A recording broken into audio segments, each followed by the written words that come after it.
Muy buenos días, nosotros somos Sara y Rojas Angelina Bendaño. Luis Acevedo. y en esta semana vamos a hacer nuestro video de nuestra conversación socrática. La verdad es que hemos aventurado muchas cosas durante esta semana, procesado muchos temas y es bastante impresionante ver cómo hemos avanzado.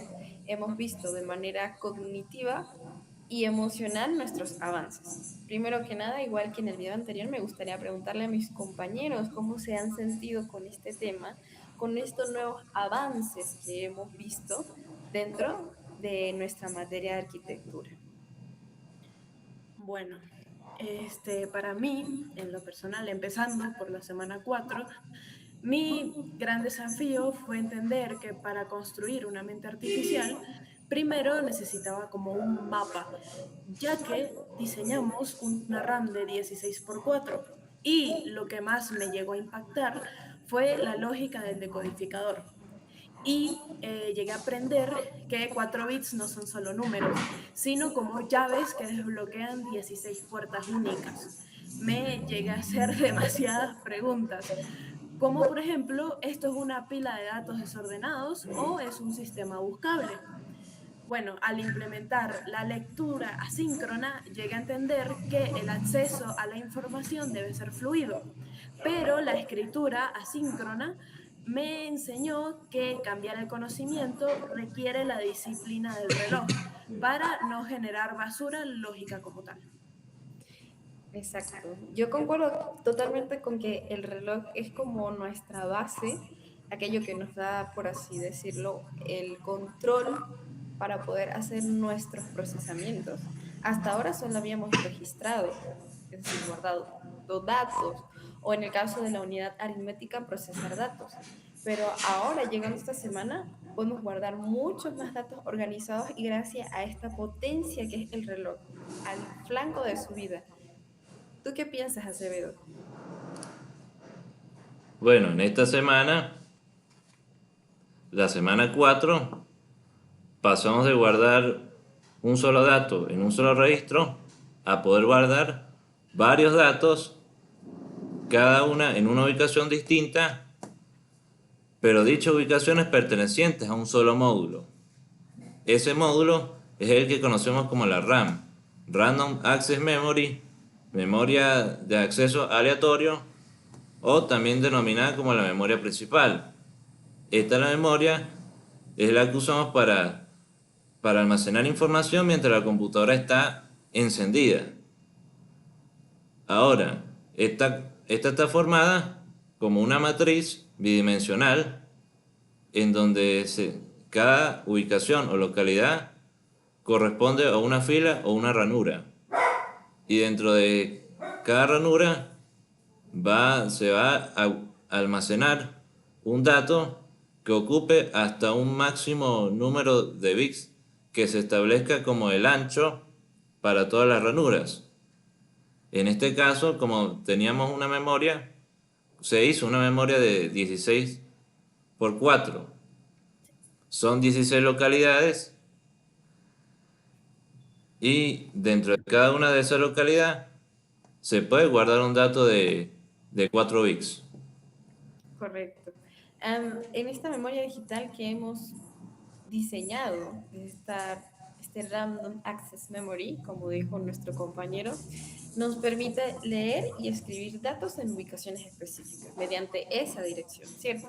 Es decir, que no necesitamos recorrer todas esas posiciones, es como tipo una biblioteca. Y bueno, como en este caso de esta semana era específicamente de 16 por 4, pues teníamos 16 posiciones de memoria y cada posición iba a guardar 4 bits.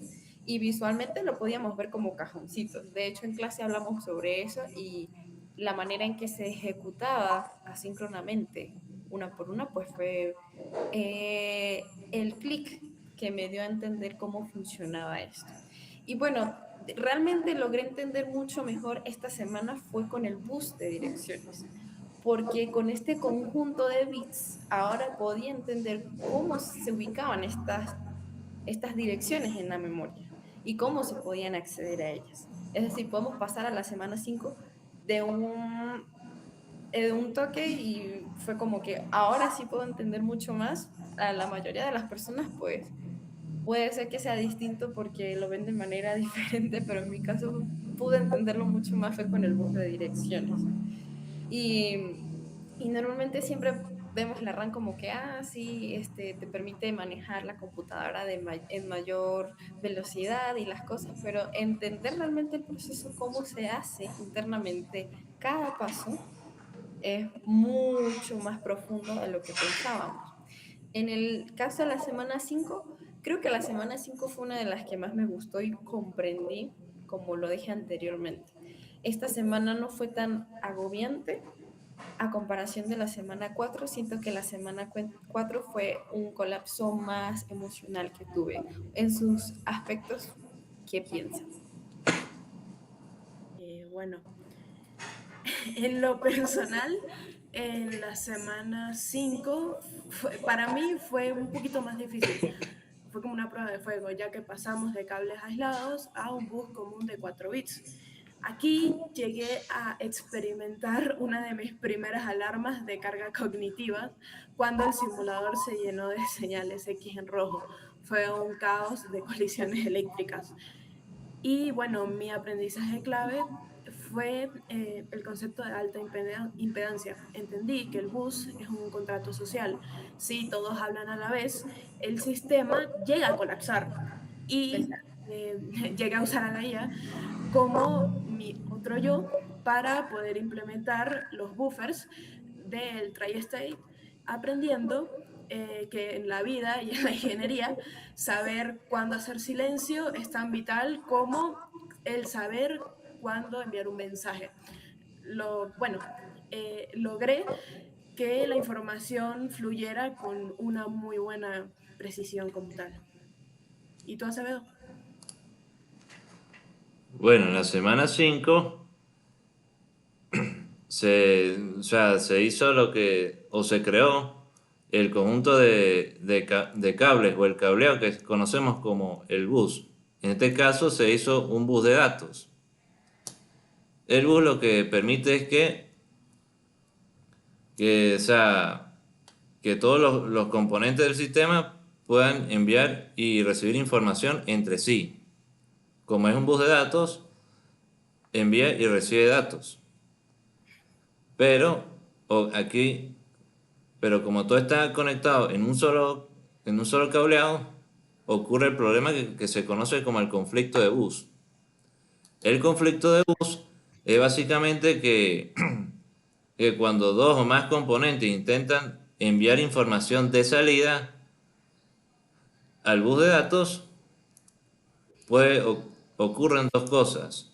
Primero, a nivel físico, ocurre un cortocircuito que daña el hardware. Y a nivel lógico, el, da- el dato que está en el bus va a quedar en un estado indeterminado. Es decir, no va a ser ni cero, tampoco uno. O sea, va a estar como en un estado X. Como solución a este problema, se implementó otro componente que se le conecta a la salida de cada, de cada módulo, conocido como el buffer tri-state. Lo que hace es que recibe el dato de entrada, que es la salida del componente al que está conectado, y también recibe una señal de enable que mientras esté habilitada pasa el flujo de corriente del dato.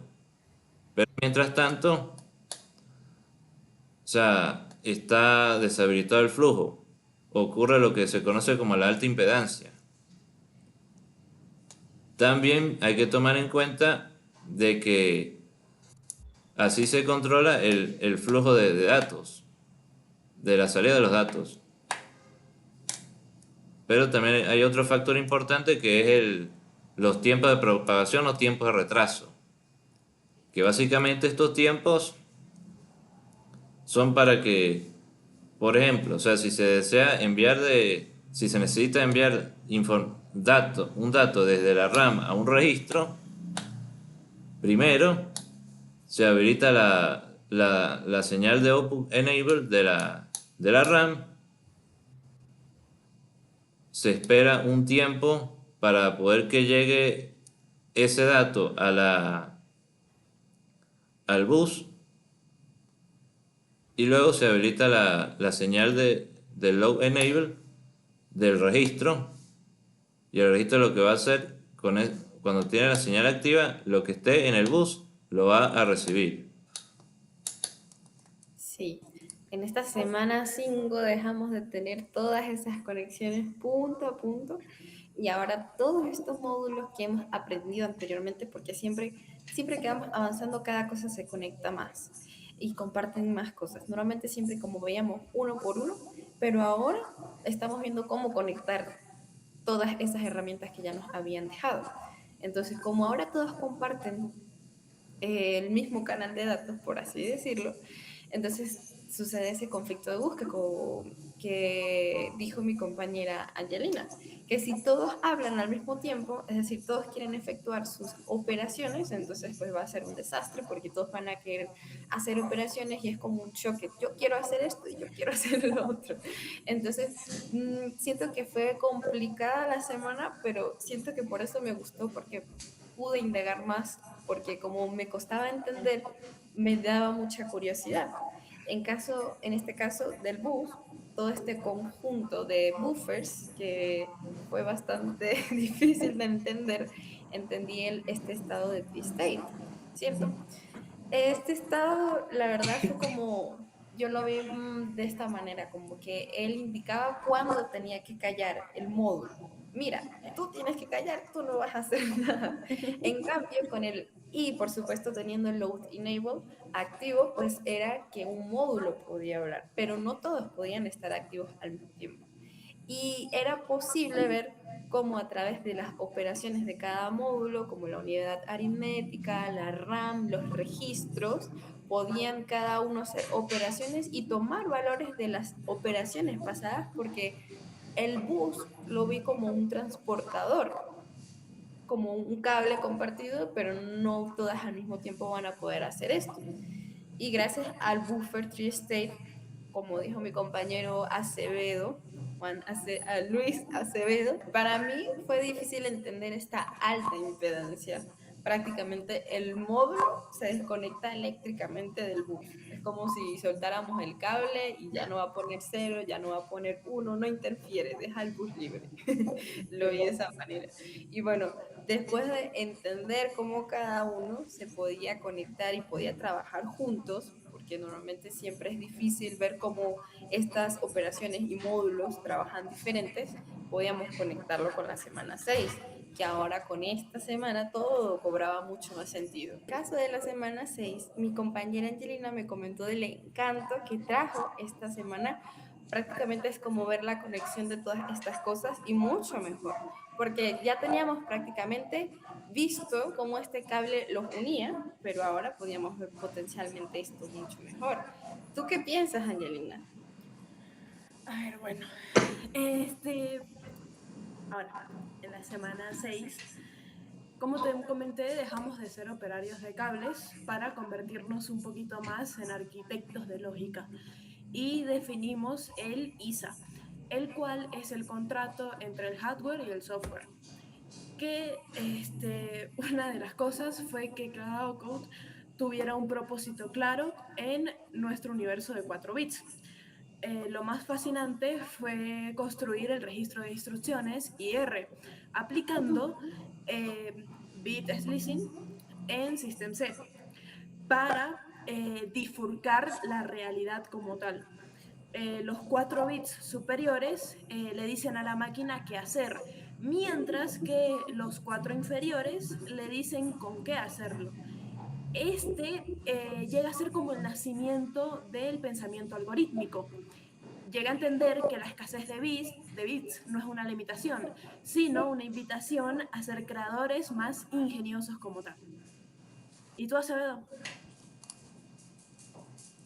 Bueno, en esta semana 6 se empezó a definir lo que se conoce como el ISA, Instruction Set Architecture, o el conjunto de instrucciones de arquitectura, que como se dijo, se define como el contrato entre el hardware y software. Este contrato es básicamente que se le dan al programador o al compilador como las instrucciones para poder que pueda darle órdenes al sistema. Estas órdenes se dan mediante, como dije anteriormente, instrucciones, las cuales son de 8 bits, pero se dividen en 4. Los 4 bits para opcode, código de operación, y 4 bits para el operando, que puede ser o una dirección de memoria que apunta a un dato directamente, o unas señales que habiliten ciertos registros. Estas instrucciones van a estar en la memoria principal y se van a enviar al microprocesador, y este lo va a recibir en un registro conocido como el registro de instrucciones. Este registro se va a encargar de dividir los bits de la instrucción. Los 4 bits más significativos, que son del 7 al 4, son los bits del código de operación que van para la unidad de control. Y los bits inferiores del 3 al 0 son los que, como dije anteriormente, van a ser o una dirección de memoria que apunte a un dato directamente, o señales que habiliten ciertos registros. Como mi compañera Angelina me había comentado, en esa semana me hizo ver que era como una de las cosas más importantes de todo el proyecto que habíamos hecho, porque aquí es donde nuestra computadora deja de ser un hardware y empieza a ser un lenguaje, porque estás construyendo realmente todo lo que hacías manualmente. Antes tú movías las señales manualmente, tú decías quién hablaba en el bus, como lo estábamos conversando, pero ahora la máquina va a recibir esas codificaciones y en binario. Y eso es el ISA, Instruction Set Architecture. Este concepto es muy clave y fue cuando logré entender el opcode, que es el comando. Por ejemplo, normalmente siempre decimos, mira tú, limpia esto, suma esto. Y en máquina, pues nosotros lo íbamos a hacer en binario. Y esa operación nos llevaba a que el dato, las direcciones sobre las que estábamos trabajando, ahora podíamos darle instrucciones. O sea, darle una traducción completa de esas instrucciones, en este caso de 8 bits, del opcode y del operando, es decir, darle la instrucción de qué debía ser y el dato o dirección sobre lo que se iba a trabajar. Y, por ejemplo, en este diseño de mi ISA, en mi caso, logré entender y como simplificar estos bits, como el add, es decir, como el sumar, como el out, como imprimir, o el 0000, que era no hacer nada, y dar estos ejemplos en la vida real, como mira, le daba este 0010, este es el que tú vas a sumar, y le daba el dato 0011, y este iba a ser el 3 que tú ibas a sumar, y así sucesivamente. Y esta idea era muy profunda. La máquina no va a entender los números, ella va a entender el patrón de bits que significa hacer algo. Y ese era como mi contrato con el ISA. Y ahora, pues, lo más importante de todo eso fue el registro de instrucciones, el IR, que este es el siguiente bloque súper importante, que también me pareció bastante complejo, pero importante, que es que este es el que guarda la instrucción que yo estoy codificando, por así decirlo, de mis 8 bits. Y luego lo va a dividir como en pasos, por así decirlo. El opcode va a controlar, el operando va a tener una dirección de RAM. Y bueno, al implementarlo en SystemC, la verdad me costó bastante y entender el bit signaling para la instrucción, pero a medida que lo separaba, pude entender cómo es que operaba la implementación tanto del IR, es decir, del registro, como del módulo en general. Sobre todo entender la parte de codificar. fue lo que me costó a mí entender, que separa automáticamente tanto el upcode como el operando. Y este concepto clave de por qué existe este registro era porque lo que entendí es que la CPU trabaja en pasos. Siempre hace como que, 1, traer tal instrucción; 2, entenderlo; 3, ejecutarlo.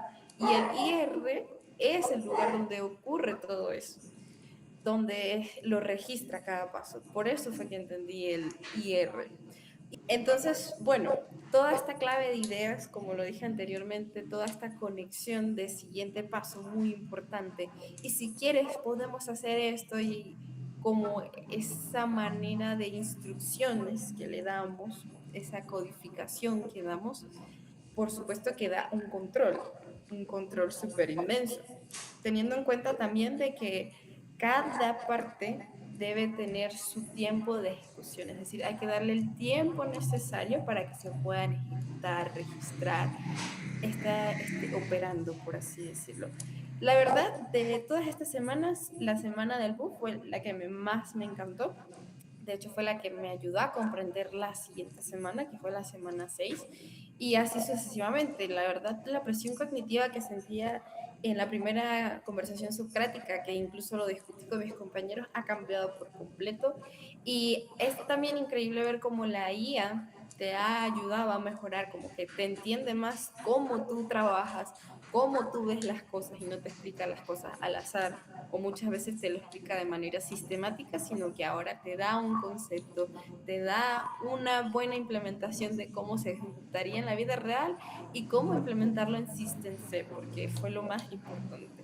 Y me sentí aliviada, me sentí bastante motivada por estas 3 semanas al ejecutarlo en System C y ver cómo corría, y ver cómo el load enable, cómo el tree state funcionaba y encajaban perfectamente. Pues sí, realmente una de las cosas más impresionantes es como la IA, como tú dices, bueno, nosotros llegábamos a tener nuestras conversaciones sobre las semanas y veíamos como cada uno les explicaba diferente dependiendo del modo de que cada uno fuera aprendiendo. Entonces, pues nos llevó a ayudar a abordar un poquito más el tema, o sea, como tal. Pero para una conclusión como tal de estas 3 semanas, mi mayor aprendizaje no fue solamente la sintaxis de System C, sino que fue ver cómo componentes aislados se convierten en un organismo como tal. Pero bueno, la IA fue mi aliado para todas las diferentes preguntas que yo tenía, ya que no solamente estamos construyendo una computadora, sino que estamos creando una forma de aprender e implementar muy rápido realmente. O sea, estamos avanzando increíblemente como futuros creadores, ya que, bueno, el futuro nos lo exige, ¿no? Pero, pues, sinceramente, comparado con las primeras 3 semanas, que fue nuestra discusión socrática, siento que me he estabilizado un poquito, al menos al momento de aprendizaje, ya le agarro un poquito el toque de ir siguiendo cada semana, de no dejarme atrasar tanto el trabajo y pues no dejárselo toda la vida, sino que me vaya explicando y ir de paso a paso. ¿Y tú, Acevedo? Bueno, pues se ha logrado un avance significativo porque para la computadora que se está creando pasamos de tener o sea, varios componentes aislados a, a, a, a otros componentes, varios componentes aislados, de tenerlos aislados a poder tenerlos interconectados, y también la existencia de un componente adicional para poder guardar más información, y también definir el lenguaje con el cual podemos darle esas órdenes para poder que la computadora haga acciones con estos componentes. La inteligencia artificial nos ha permitido poder comprender esto de una forma más rápida y, o sea, y comprenderlo cada uno como mejor lo pueda comprender.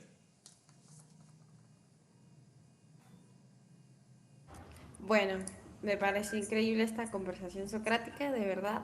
Pude ver el punto de vista de ustedes y ver también la manera en que lo asimilaban, ver que tampoco estoy tan loca, de ver que todos estamos realmente avanzando y comprendiendo esto y uniendo nuestras propias ideas, conversaciones con nuestro mejor tutor, la IA. Espero que le haya gustado, que Muchas gracias por su atención.